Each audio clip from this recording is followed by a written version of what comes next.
हिमाचल प्रदेश से आपको बता दें, जहां पर हिमाचल प्रदेश के चंबा में मनोहर कत्ल मामले में पुलिस का बयान सामने आया है। अब तक 11 लोगों को हिरासत में लिया गया है।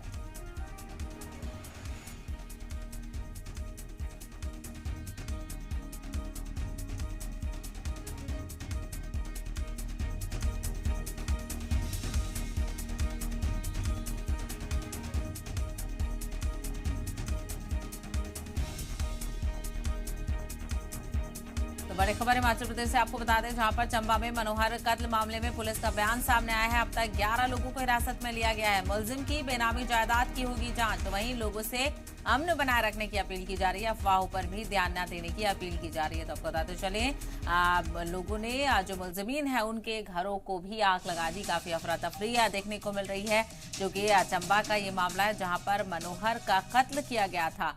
इस कत्ल की जांच भी कराने की बात कही जा रही है।